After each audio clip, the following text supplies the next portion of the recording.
আজকে হয়তো আমরা সাময়িক কিছু ক্ষতির মুখে পড়েছি, কিন্তু ইনশাআল্লাহ 70% গণভোটের হায়ের প্রতিফলন এই বাংলাদেশ অচিরেই দেখতে পাবে। রহমতুল্লাহি ওয়া বারাকাতুহু। আপনারা এখানে যারা আছেন, আমি সবসময় বলে থাকি যে আপনারা আন্দোলনের মূল অংশ। কখনো কখনো আপনাদের মনে হয় যে আপনারা মূল সংগঠনের সাথে সম্পৃক্ত থাকতে পারলে বোধহয় আরো ভালো হতো। আল্লাহ সুবহানাহু ওয়া তাআলা আমাদেরকে পৃথিবীতে পাঠানোর যে মূল ঘোষণা দিয়েছেন, সেই ঘোষণার সাথে সম্পৃক্ত আছে যে আমরা লাকাদ খালাকনাল ইনসানা ফি কাবাদ, মানুষকে তো পরিশ্রম প্রিয় করে সৃষ্টি করা হয়েছে। আবার সূরা ইনশিকাকে বর্ণনা আছে, ইয়া আইয়ুহাল ইনসান ইন্নাকা কাদিহুন, মানুষকে অবশ্যই পরিশ্রম করতে হবে। এই ইন্নাকা কাদিহুন ইলা রাব্বিকা কাদহান ফামুলাকি, এবং এই পরিশ্রম করতে করতেই সে একসাথে এক সময় আল্লাহর সাথে সাক্ষাতের উপযুক্ত হবে। আলহামদুলিল্লাহ। সুতরাং এরকম একটি গুরুত্বপূর্ণ সংগঠনের সাথে সম্পৃক্ততা আল্লাহ তাআলার নিয়ামত, এটা নিজেকে সর্বপ্রথম ধারণ করতে হবে। আপনি চাইছেন তাই হয়েছে, অথবা আপনার ইচ্ছার কারণে এটা সম্ভব হয়েছে, ব্যাপারটা তা না। বরং মনে রাখতে হবে যে এটা আল্লাহ তাআলা অনেক অনুগ্রহের মধ্যে মেহেরবানি করে তিনি আপনাকে এই তালিকায় বাছাই করে এরকম একটি আন্দোলনের সাথে আপনাকে সম্পৃক্ত করেছেন। সেজন্য আল্লাহর দরবারে শুকরিয়া আদায় করি, আলহামদুলিল্লাহ। সম্মানিত ভাইয়েরা, শ্রমিক আন্দোলন বাংলাদেশের গুরুত্বপূর্ণ অনেক আন্দোলনের মধ্যে এটা একটি বিশেষ ব্যতিক্রম। কারণ আপনারা জানেন, বাংলাদেশের যতগুলো আন্দোলন সফল হয়েছে, 1952 ভাষা আন্দোলন, সেই আন্দোলনের যদি আপনি ছবি দেখেন, সেই ছবিতে আপনি দেখবেন যে সেই ছবিতে দেশের গরিব মেহনতি শিক্ষাবিদ, তার পাশাপাশি আমাদের ছাত্র সমাজের যেমন অংশগ্রহণ ছিল, আমাদের শ্রমিক অঙ্গনের একটা গুরুত্বপূর্ণ অংশগ্রহণ ছিল। ৬২ আন্দোলন বলি, ৯০ স্বৈরাচার বিরোধী আন্দোলন বলি, আমরা পরবর্তীতে 2006 সালের 28 অক্টোবর এখানকার যে আন্দোলন হয়েছে, সেই আন্দোলনে আমাদের যে কজন ভাই শাহাদাত বরণ করেছেন, তার মধ্যে শ্রমিক অঙ্গনেরই কিন্তু 2 জন ভাই শহীদ হয়েছেন। সুতরাং এভাবে ধারাবাহিকতা যদি আমরা লক্ষ্য করি, তাহলে 2008 থেকে শুরু করে 2024 সালের আন্দোলন পর্যন্ত আমাদের ভাইয়েরা মাঠে ময়দানে আপনারা ঝুঁকি নিয়ে এই আওয়ামী ফ্যাসিস্ট সরকারের বিরুদ্ধে আপনারা জীবন বাজি রেখে কাজ করেছেন, ভূমিকা পালন করেছেন।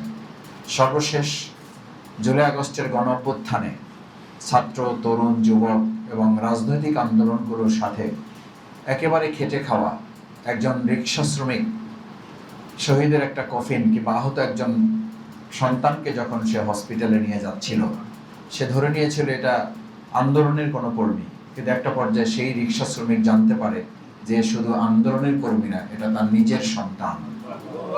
তো এই ইতিহাসের এক বিরাট অধ্যায় রচিত হয়েছে যাদের হাতে, তাদের মাধ্যমেই কিন্তু জনগণের প্রত্যাশা আগামী দিনে আমরা একটা সুন্দর বাংলাদেশ বিনির্মাণ করতে পারবো ইনশাআল্লাহ।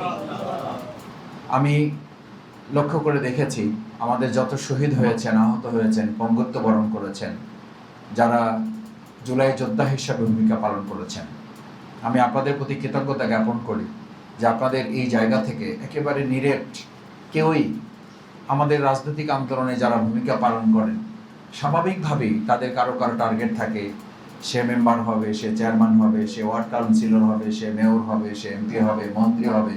কিন্তু আপনাদের এই অঙ্গন থেকে যারা ইসলামের জন্য, দেশের জন্য ভূমিকা পালন করেন, এরকম চিন্তা দৃষ্টিভঙ্গি নিয়ে একজন সবজি বিক্রেতা কখনো আন্দোলনে বুকের গুলির সামনে দাঁড়ায় না। সে দুটো কারণে দাঁড়ায়, এক আল্লাহ সন্তুষ্টি, আর একটা হলো দেশের কল্যাণে কিছু করতে পারা। সেই নিরেট আল্লাহ সন্তুষ্টি এবং দেশের কল্যাণের জন্য যারা কাজ করেন, দুনিয়ার কোনো শক্তি তাদেরকে থামিয়ে রাখতে পারে নাই, পারছে না এবং পারবে না ইনশাআল্লাহ। সেই লক্ষ্যেই আপনারা খেয়াল করেছেন যে আমাদেরকে যে তারা ভয় পায়, এই ভয়ের সংস্কৃতিটা তারা প্রথম তৈরি করে, এরপর যখন তারা ওই ভয়ের মাধ্যমে নিজেরাই ভীত হয়ে যায়, তখন নির্মূলের একটা আওয়াজ তারা তোলে। আমরা এই নির্মূলের আওয়াজ বিগত 17 বছর শুনেছি, কিন্তু অত্যন্ত দুর্ভাগ্য 17 মাস না যেতে যেতেই 2 মাসের ব্যবধানে আমরা এখন নির্মূলের কথা শুনতে পাচ্ছি। আমার মনে হয় এসব কারণেই 17 বছর যেখানে আমাদেরকে এই নির্মূলের বিরুদ্ধে যুদ্ধ করতে হয়েছে, আল্লাহর খাস মেহেরবানি তারা সাহস করে নাই, তারা শুধু বলতো। এবং তাদের যারা আমার আশেপাশে সহচর ছিল তারাই তাদেরকে আবার পরামর্শ বুদ্ধি দিত যে জামাত ইসলামী ছাত্র শিবিরকে নির্মূল করে বা তাদেরকে নিষিদ্ধ করে সামলাইতে পারবেন না, সুতরাং এই কাজ করতে যাইয়েন না, কারণ তাদের শিকড় এত উপরে না, তাদের শিকড় অনেক গভীরে। ওই শিকড় কাটতে গেলে শেষ পর্যন্ত আপনার শিকড়ে কেটে যাওয়ার সম্ভাবনা থাকবে। এবং সেই ভয়ে তারা আতঙ্কিত হয়ে শেষ পর্যন্ত তারা কিন্তু এটা থেকে নিজেদেরকে বিরত রেখেছে। আমরা বর্তমান নব্য ফেসিস্ট হওয়ার যারা খুব চেষ্টা করতেছেন, আমার বোধহয় চেষ্টায় তারা ঘাম জড়াচ্ছেন যে কিভাবে তারা আওয়ামী লীগ হইতে পারেন, কিভাবে তারা নব্য ফেসিস্ট হইতে পারেন। তো হওয়ার ক্ষেত্রে এত তাড়াহুড়ো করতেছে যে আওয়ামী লীগের সব সিলেবাস তারা এখন ফলো করার চেষ্টা করতেছে। তো আপনি পুরান সিলেবাস ফলো করে কি করবেন, যেখানে নতুন জেনারেশন নতুন সিলেবাস ফলো করে মাত্র 2 মাসে তাদেরকে পরাজিত করতে সক্ষম হয়েছিল। আজকে যদি সেই পুরান সিলেবাসকেও ফলো করেন, নতুন সিলেবাস দিয়ে আপনাদেরকে পরাজিত করতে 2 মাসও দরকার হবে না, 2 ঘন্টাও লাগবে না। তার চেয়ে কম সময় চাইলে এই সমাজ, এই রাষ্ট্র আপনাদেরকে পরাজিত করতে সক্ষম হবে। কেন এই কথা বলেছি এই জন্য যে আপনারা বোধহয় খুব অস্থির হয়ে যাচ্ছেন এ কারণে যে আপনারা এত বেশি গুজব আপনারা ছড়ানোর চেষ্টা করতেছেন। এবং সবচেয়ে বড় দুর্ভাগ্যজনক হচ্ছে এই গুজবগুলো ছড়িয়ে তারাই আবার আমাদের উপর এটা চাপিয়ে দেওয়ার একটা অপচেষ্টা এমনভাবে চালায় যে সমস্ত মেকানিজম, আমি বলেছি একবার আমাদের বর্তমান সরকারি দল যারা আছেন তাদের একজনকে, যে দেখেন সজীব ওয়াজেদ জয় মহোদয় উনি 2.5 লক্ষ লোক শুধু জামাত এবং ছাত্র শিবিরকে ফেস করার জন্য 2.5 লক্ষ সোশ্যাল মিডিয়া মানে কর্মী তারা নিয়োগ করেছিল সরকারি টাকায়। সেই টাকায় নিয়োগ করার পরও পত্রপত্রিকায় হেডিং হতো মানে সোশ্যাল মিডিয়া জামাত শিবিরের দখলে। কেন জানেন? এই জন্য দখলে যে আপনি টাকা দিয়ে তাদেরকে চালান, আর জামাত ইসলামী ছাত্র শিবির দেশ জাতি মানবতার কল্যাণে নিজ দায়িত্বের জায়গা থেকে তারা দেশের প্রয়োজনে কাজগুলো করে। আমাদের টাকা দিয়ে কর্মী পালন করতে হয় না, নিজের বিবেকবোধের জায়গা থেকে তারা এই কাজগুলো করে।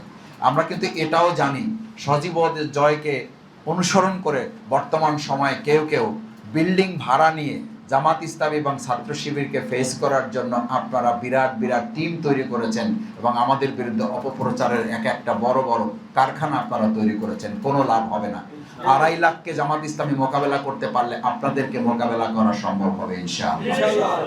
আপনারা খেয়াল করেছেন ঢাকা বিশ্ববিদ্যালয় যেখানে ছাত্র সমাজ ছাত্র শিক্ষার্থীরা ভোট দিয়ে, চট্টগ্রাম বিশ্ববিদ্যালয়, রাজশাহী বিশ্ববিদ্যালয়, জাহাঙ্গীরনগর বিশ্ববিদ্যালয়, সর্বশেষ তাদের সম্মানিত মানে গুপ্ত নেতা যখন বিদেশ থেকে একেবারে সব ঠিকঠাক হয়ে যাওয়ার পরও তারা মানে ঈদের আন্দোলনের মতো আইজ না কাল না পরশু আসবে আসিতেছে, মানে সিনেমা হলে ডায়লগের মতো শুনতে শুনতে তাদের কর্মীরা টায়ার্ড হয়ে গেছিল।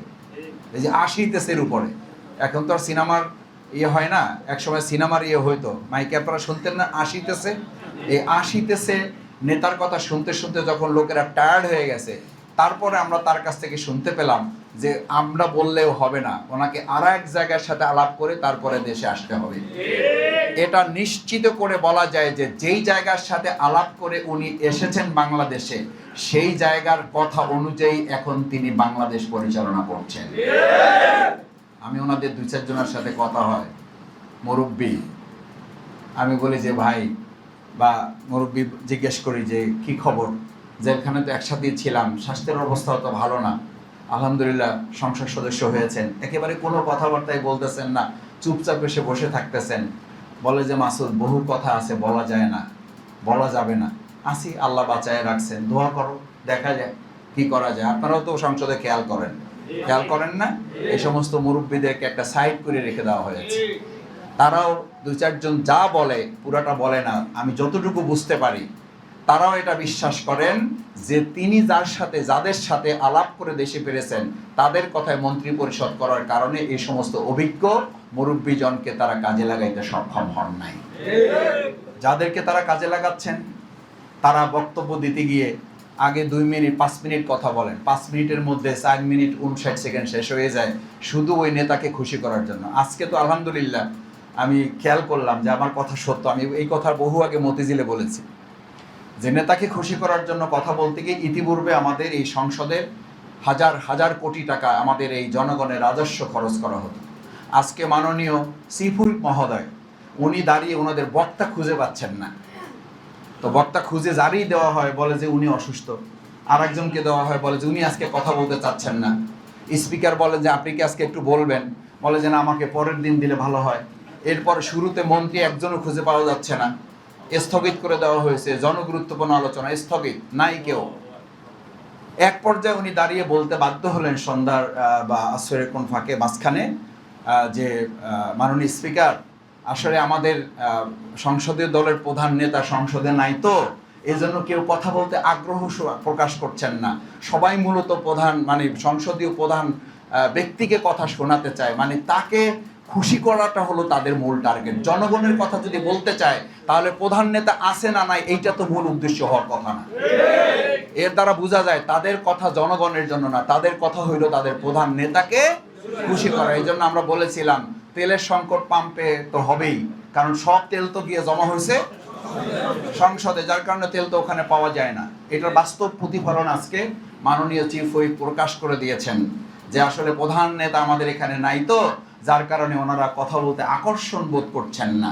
আমরা বলি যে আসলে প্রধান কিংবা বিরোধী নেতা আমাদের মূল টার্গেট হওয়ার কথা না, আমাদের বিরোধী দলীয় সমস্ত নেতৃবৃন্দ, আমাদের সংসদ সদস্য যারা তারা কথা বলতেছেন।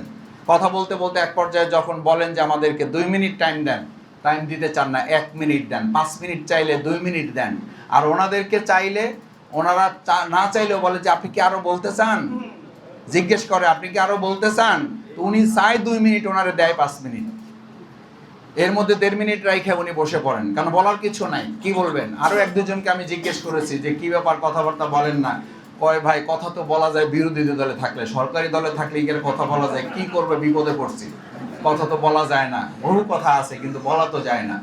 আমি বললাম ভাই কি আর করবেন, এখন তো পড়ে গেছেন এক ভেজালের মধ্যে। তো এই হচ্ছে বাংলাদেশের বর্তমান সংসদ। সুতরাং সংসদের এই পরিস্থিতিকে সামনে রেখে আমাদের আমিরে জামাত ডাক্তার শফিক রহমান পরিষ্কার বলেছেন, ভালো কথা বলবেন, ভালো কাজ করবেন, আমরা আপনাদেরকে সহযোগিতা করব। অত্যন্ত দুর্ভাগ্যজনক, আমিরে জামাত বিরোধী দলীয় নেতা হিসাবে একটা সুন্দর বক্তব্য দিয়ে গোটা সংসদকে তিনি একীভূত করার চেষ্টা করেছেন, এবং সবাই বিরোধী দল সহ সংসদ দলের সদস্যবৃন্দ পর্যন্ত হাতে করতালি দিয়ে তারা এটাকে অভিনন্দন জানিয়েছেন। কিন্তু আমরা সেখানে লক্ষ্য করি তারা ওদিকে এটাকে অ্যাপ্রিসিয়েট করেন, আর বিশ্ববিদ্যালয়গুলোতে তাদের ছাত্র সংগঠনকে লেলিয়ে দিয়েছেন আমাদের ছাত্র শিবিরকে হত্যা করার জন্য। এই জন্য আমি বলি যে তারা মাননীয় স্পিকারকে জিজ্ঞেস করেছিল, মাননীয় স্পিকার এখানে কি আমরা কাউকে মুনাফিক বলতে পারবো? তখন উনি বলেছিলেন না, মুনাফিক আপনি বলতে পারবেন না। কারণ মাননীয় স্পিকার এই কারণে হয়তো বলেছেন যে দেশবাসী জানে প্রকৃতপক্ষে কারা মুনাফিকি আচরণ করতেছে, গণভোটের রায়কে উপেক্ষা করে ইতিমধ্যে মুনাফিকের খাতায় কারা নাম লিখেছেন এটা সিদ্ধান্ত জনগণ নিয়ে নিয়েছে। সঙ্গত কারণে আজকে ওই যে মানে একটা কথা বলে না, মনের মধ্যে যা লাভ দিয়ে ওঠে তা। আমি এটা বলতে চাই না মাননীয় প্রধানমন্ত্রী আপনি কিভাবে হয়েছেন কিভাবে হন নাই সব আপনি ভালোভাবে জানেন। এখন আপনি বক্তব্য দিয়ে গিয়ে যদি বলেন বিগত ফ্যাসিস্ট দোসরদের ভূত একটা দলের ঘাড়ে চাপছে, এই কথার জবাব কিন্তু আমাদের দেওয়ার দরকার হবে না, এই কথার জবাব কিন্তু জনগণ দেওয়া শুরু করলে আপনি তা সামলাইতে পারবেন না। এই জন্য আগামী 1 মে আমরা আশা করি ইনশাল্লাহ জনগণ আমাদের সাথে আছে। শুধু না, জনগণ ইতিমধ্যে বলতে শুরু করেছে যে আমরা ভোট দিয়েছিলাম এক জায়গায়, ভোট চলে গেছে আর এক জায়গায়। আমার মন বলে ইনশাল্লাহ আমরা খুব তাড়াতাড়ি আমাদের ভোট এমন জায়গায় দেব, সেই জায়গায় যাবে এবং তার ফল নিয়ে আমরা এই দেশবাসীকে আমাদের জনগণের পছন্দের একটা সরকার গঠন করে আমরা খুব তাড়াতাড়ি ইনশাল্লাহ আর একটা নতুন বাংলাদেশ গড়ার প্রক্রিয়া আমরা এগিয়ে যেতে পারবো ইনশাল্লাহ।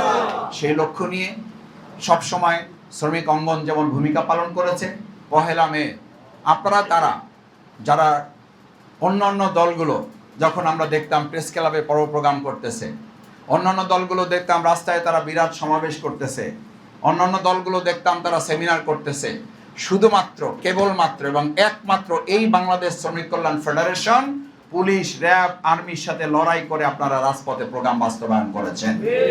সুতরাং যারা আমাদেরকে গুপ্ত বলেন, আমরা বরং বলবো আপনারা ওই সময় সরকারের সাথে আতাত করে প্রোগ্রাম করেছেন, আর আমরা লড়াই করে জীবন বাজি রেখে শ্রমিক কল্যাণ ফেডারেশন রাজপথে প্রোগ্রাম পরিচালনা করেছি। আতাতের রাজনীতিতে কারা কতখানি আগাইয়াছিলেন মুখ খুলতে বাধ্য করেন না। 4.5 বছর জেলখানায় ছিলাম, আমার সামনে দিয়ে বিরাট বিরাট নেতারা, সরকারি তৎকালীন বিরোধী দল।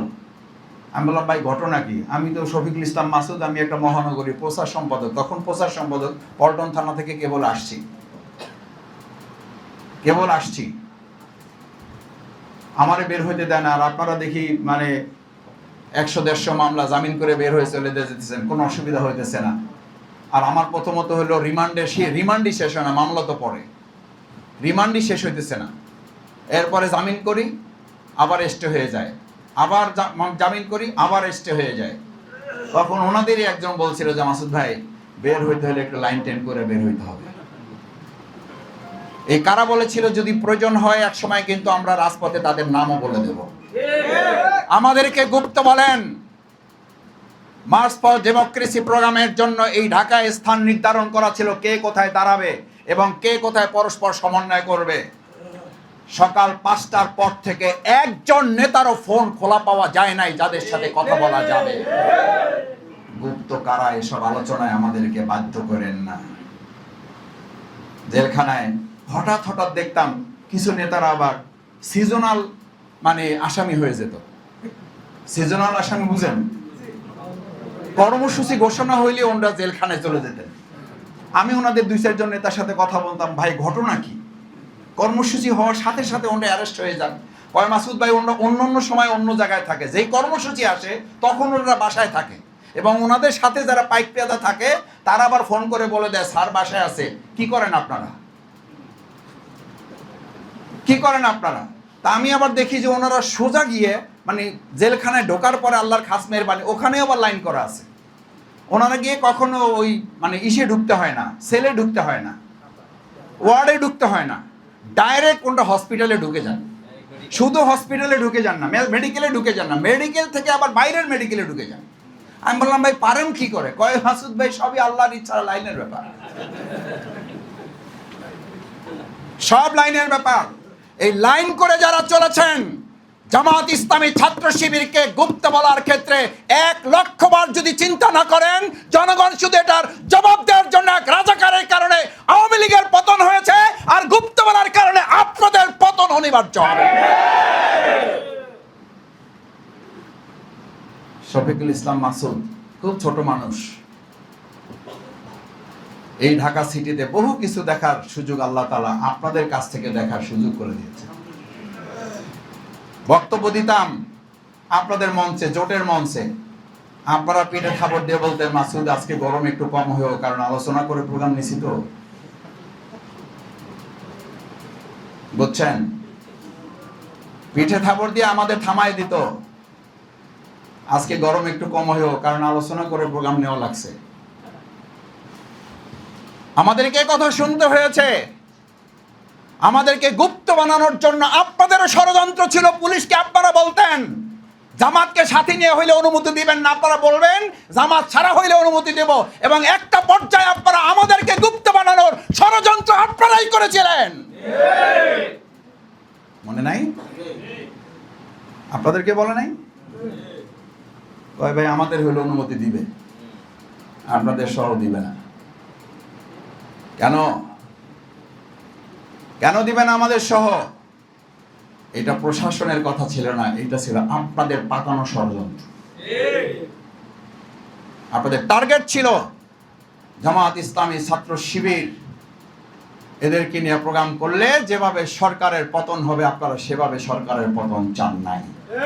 আপনাদের বহু নেতারা ব্যবসা চাকরি বাঁচাবার লক্ষ্যে সরকারের সাথে লাইন করে চলাটাই ছিল তাদের মূল লক্ষ্য। সেজন্য জামাত ইসলামের নেতৃবৃন্দ ফাঁসির মঞ্চে গিয়েছে। আমরা মাসের পর মাস, বছরের পর বছর জেল, জুলুম, নির্যাতন, নিপীড়নের মুখে থেকেছি, কিন্তু 1 সেকেন্ডের জন্য আমাদের একজন সহযোগী সরকারের কাছে আত্মসমর্পণ করে নাই। বরং এরকম ছবি এখনো পাওয়া যায়। ক্লাস 6-এর 7-এর ছেলেদেরকে এরকম কলার ধরেছে আর ও বুক ফুলায় এরকম হেঁটে যাচ্ছে, এই ছবি গোটা পৃথিবীর মানুষকে সে সময় উৎসাহ এবং অনুপ্রাণিত করেছিল। সুতরাং আমরা সংসদেও যেমন ঐক্যের কথা বলি, আপনারা বলেন সংসদে আমরা ঐক্যের কথা বলি আর বাইরে গিয়ে আমরা অনৈক্যের কথা বলি। বাইরে গিয়ে আমাদেরকে অনৈক্যের কথা বলতে আপনারা বাধ্য করেন। আমাদের প্রধান নেতা তো অন্তত এটা মেনটেন করে চলতেছেন, আপনাদের প্রধান নেতাই তো বরং, এবং তারপরের সেকেন্ড ক্যাটাগরির যিনি মহাসচিব তিনি যদি নির্মূলের কথা বলেন তাহলে ঐক্য আর কোথায় বাকি থাকে? আপনাদের প্রধান নেতা যদি বারবার এক কথা বলতে থাকেন যে একটা দলের উপরে দোসর আওয়ামী দোসরদের ভূত চেপে বসেছে, তাহলে আমাদেরকে বলা শুরু করতে হবে আওয়ামী লীগের সমস্ত ফ্যাসিস্টদের পুনর্বাসনের দায়িত্বতে বিএনপি গ্রহণ করেছে। তালিকা আছে আমাদের কাছে, তালিকা প্রকাশিত হবে কোন কোন সেক্টরে, কোন কোন মন্ত্রণালয়, কোন কোন অধিদপ্তরে ফ্যাসিস্টদেরকে আপনারা পুনর্বাসন করে তারপরে দেশে আবার আরেকটা নব্য ফ্যাসিস্টদের দাস আপনারা বানাইতে চান, এটা আমাদের কাছে তথ্য আছে। যারা জুলাই যুদ্ধে চিকিৎসকদের হয়ে ভূমিকা পালন করেছেন, সেই জুলাই যোদ্ধা চিকিৎসকদেরকে কোথাও কোথাও ট্রান্সফার দিয়ে দেওয়া হচ্ছে, অথচ সেই জুলাই আন্দোলনে ভূমিকা পালন করার কারণে আওয়ামী লীগ আমাদের ওই ডাক্তারদেরকে ট্রান্সফার দিয়েছিল, আর এই বর্তমান সরকারও এসে তাদেরকে ওএসডি ট্রান্সফার করে দিচ্ছে। শিক্ষকদের একই অবস্থা, মন্ত্রণালয় একই অবস্থা। একটা শব্দ ব্যবহার করতে চাই না, আপনারা মুরব্বীরা আছেন, অনুমতি দিলে ব্যবহার করি।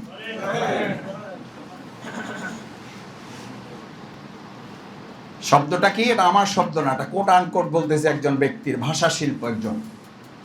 তিনি বলেছিলেন বাংলাদেশ এমন একটা জায়গা, কেউ যদি ভালো কিছু করে, সৎ কিছু করে, অন্যায়ের বিরুদ্ধে যদি অবস্থান নেয়, তো আইসা বলে যে একটা জামাতের লোক। এটা এখন সচিবালয়ও দাঁড়িয়ে রাখতেছে, ভালো কাজ করতেছে, অন্যায়ের বিরুদ্ধে কথা বলতেছে, সৎ কাজ করতেছে, সেই সমস্ত লোকগুলোকে সরিয়ে দেওয়ার প্রকল্প এই সরকার গ্রহণ করেছে।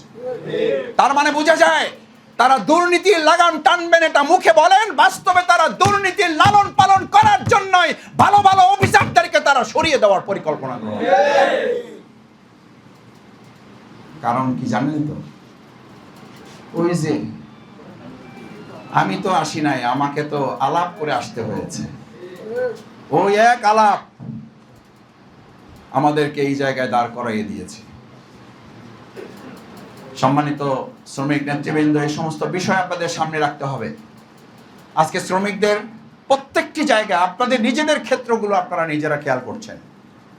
যদি ফ্যাসিস্ট এসে নিয়ে যায় তাতে তাদের কোনো আপত্তি বাধে না, কিন্তু যখনই বাংলাদেশ শ্রমিক কল্যাণ ফেডারেশন যারা রক্ত ঘাম আন্দোলন সংগ্রাম জীবন বাজি রেখে এই ময়দানকে ধরে রেখেছে, তারা গিয়ে তাদের প্রকৃত অধিকারটা যখন প্রতিষ্ঠিত করতে চায়, প্রয়োজনে তারা ফ্যাসিস্টদের সাথে আপোষ করবে, কিন্তু আপনাদেরকে তারা এক চুল পরিমাণে ছাড় দিতে রাজি নয়।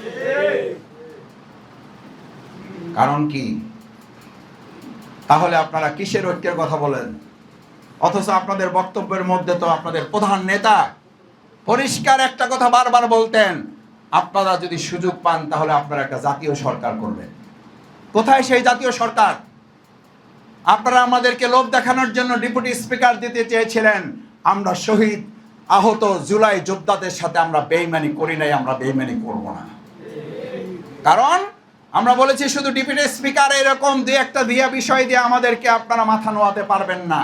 আজকে হয়তো আমরা সাময়িক কিছু ক্ষতির মুখে পড়েছি, কিন্তু ইনশাআল্লাহ 70% গণভোটের হায়ের প্রতিফলন এই বাংলাদেশ অচিরেই দেখতে পাবে। সেই লক্ষ্যে আমাদের যেমন ধৈর্যের সাথে পরিস্থিতি মোকাবেলা করতে হবে, আন্দোলন সংগ্রামে আমাদেরকে ভূমিকা পালনের জন্যও নিজেদেরকে প্রস্তুত রাখতে হবে। কারণ ওই যে বলেছিলাম, ইন্নাকা কাদিহুন ইলা রাব্বিকা কাদহান ফামুলাকি। আপনি হয়তো প্রশ্ন করতে পারেন, অনেকেই বলে এটা, ভাই আর কত রক্ত দেব, আর কত জীবন দেব, আর কত অভ্যুত্থান করব? আর আমরা বলবো আল্লাযীনা আমানু ইউকাতিলুনা ফি সাবিলিল্লাহ। যে আয়াত দিয়ে শুরু করেছে, আপনি ইমানদার তো আপনাকে লড়াই চালিয়ে যেতে হবে। ওয়াল্লাযীনা কাফারু ইউকাতিলুনা ফি সাবিলিত তাগুত। আর আপনার আন্দোলন, লড়াই, সংগ্রাম যদি থেমে যায় তাহলে বুঝতে হবে আপনি জালিমের সাথে আপোষ করে ফেলেছেন। সুতরাং আগামী 1 মে যে কর্মসূচি ঘোষণা করা হয়েছে, আমিরে জামাত ডক্টর শফিকুর রহমান সেখানে বক্তব্য রাখবেন। নায়েবে আমির, সেক্রেটারি জেনারেল, কেন্দ্রীয় নেতৃবৃন্দ, 11 দলীয় শীর্ষ নেতৃবৃন্দ আমন্ত্রিত হচ্ছেন, তারা সেখানে বক্তব্য রাখবেন। আমরা কি সেই প্রোগ্রামটাকে বাংলাদেশের ইতিহাসে একটা ঐতিহাসিক প্রোগ্রাম হিসাবে উপস্থাপন করতে প্রস্তুত আছি? ইনশাআল্লাহ। ইনশাআল্লাহ পারবেন? ইনশাআল্লাহ। ইনশাআল্লাহ। থানা থেকে প্রত্যেকে সংগঠনের যে নির্দেশনা দেওয়া হয়েছে, এই নির্দেশনার আলোকে এখন থেকে বাস্তবায়নের লক্ষ্যে থানায় থানায় প্রচার মিছিল, থানায় থানায় গ্রুপ দাওয়াতি কাজ, থানায় থানায় আমাদের প্রতিদিন সকাল বিকাল সন্ধ্যা বের হয়ে জনগণের কাছে এটা পৌঁছাইতে হবে। গণভোট বাস্তবায়নের লক্ষ্যে আমাদের আগামী 1 মে বাস্তবায়ন করার জন্য আপনাকে শ্রমিক কল্যাণ ফেডারেশনের কর্মী হিসাবে না, এই দেশের একজন দেশপ্রেমিক নাগরিক হিসাবে, শহীদদের রক্তের বদলার মানবিক বাংলাদেশ হিসাবে গড়ার জন্য ওই প্রোগ্রামে আমরা হাজির হবে। এই আহ্বান জানিয়ে যদি জনগণের কাছে যেতে পারেন, আমি বিশ্বাস করি ওই দিনের প্রোগ্রাম হবে বাংলাদেশের ইতিহাসে এক ব্যতিক্রমধর্মী ঐতিহাসিক প্রোগ্রাম ইনশাআল্লাহ। সেই প্রোগ্রামের প্রস্তুতি এবং আপনারা নিজেরা দায়িত্বশীল হিসাবে সব সময় আমাদের মনে রাখা দরকার। দায়িত্বশীল শহীদ আব্দুল মালেক ভাই বলতেন, দায়িত্বশীলরা যদি বসে থাকে তাহলে আমাদের জনশক্তিরা শুয়ে থাকে, আমাদের দায়িত্বশীলরা যদি শুয়ে থাকে তাহলে আমাদের জনশক্তি ঘুমিয়ে পড়ে, আমরা যদি হাঁটি তাহলে আমাদের জনশক্তি দৌড়ায়, আমরা যদি দৌড়াতে পারি তাহলে আমাদের জনশক্তি পৃথিবীর সমস্ত ষড়যন্ত্র মোকাবেলা করে পরিস্থিতিকে বিজয়ের দিকে নিয়ে যেতে তারা সক্ষম হয়ে যায়। আসুন আমরা দৌড়িয়ে গিয়ে আমাদের জনশক্তিকে সামনে নিয়ে ইনশাআল্লাহ 1 মে আমরা আমাদের কর্মসূচি সফল করার মধ্য দিয়ে গণভোট নিয়ে যে ষড়যন্ত্র চলছে, গণভোটকে বাতিল করে দিয়ে জনগণের প্রত্যাশাকে গলে টেপে হত্যা করার যারা পরিকল্পনা করেছে, আজকে জনগণকে সাথে নিয়ে সেই ষড়যন্ত্র মোকাবেলায় 1 মে হবে এক ঐতিহাসিক স্মরণীয় দিন।